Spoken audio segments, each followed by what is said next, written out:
Hey guys, it's CC here. Thank you for joining me. Look, I wanted to give you guys a bit of an update in terms of where things are at from a development point of view.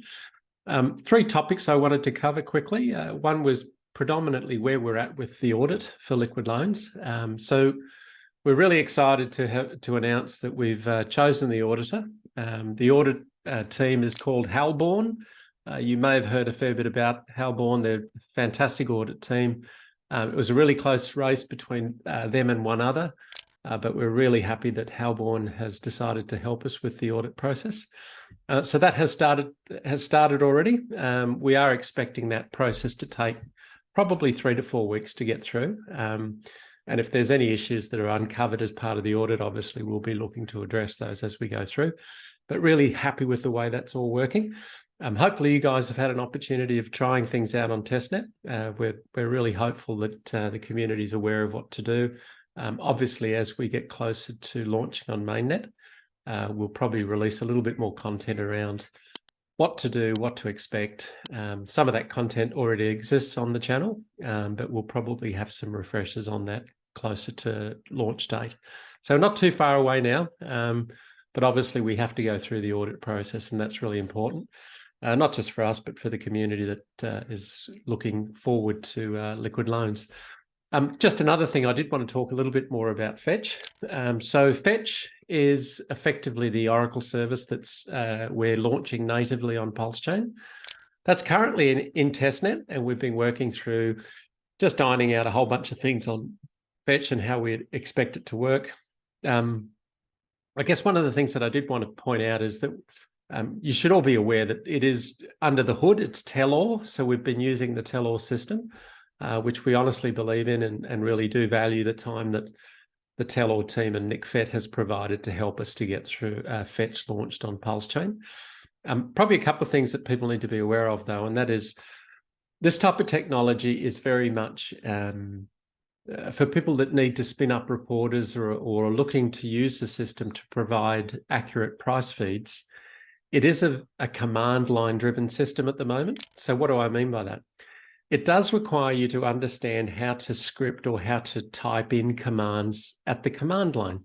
And so if you're familiar with that, it's not too difficult to use. But if you're unfamiliar, currently there's no sort of front end that makes life a little bit easier. So why am I sort of flagging this? I'm flagging it because we need Fetch to operate natively on PulseChain for liquid loans to be successful and to actually have an accurate price feed. However, we also want to see the community get behind Fetch and actually start providing reports. And although there will be a number in the community that have started to do that already, those people are probably very comfortable and familiar with command line type instructions. Whereas what we're hoping to do is enhance what we've already got, and we'll provide a nice front end to it. So things like, just if you're spinning up a reporter, it'd be nice to know, well, how many tokens am I receiving as part of being part of the reporter network? What does that look like? What does my balance look like?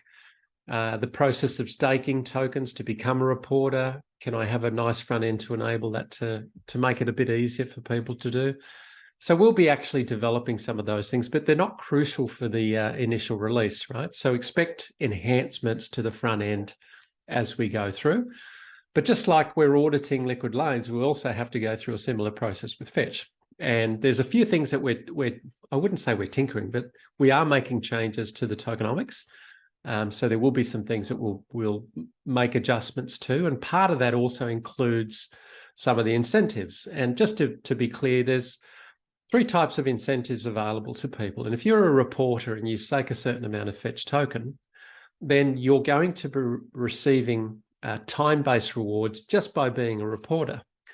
And likewise, if you're a successful reporter, there's something called a tipping mechanism, which basically means if somebody wants a price of a particular token or whatever it is that they're looking for, once they've made that request, whoever provides that information first obtains whatever happens to be in what's called the tipping jar. So that's usually another incentive, and that's why reporters are competing to provide a price feed to whomever may be requesting it.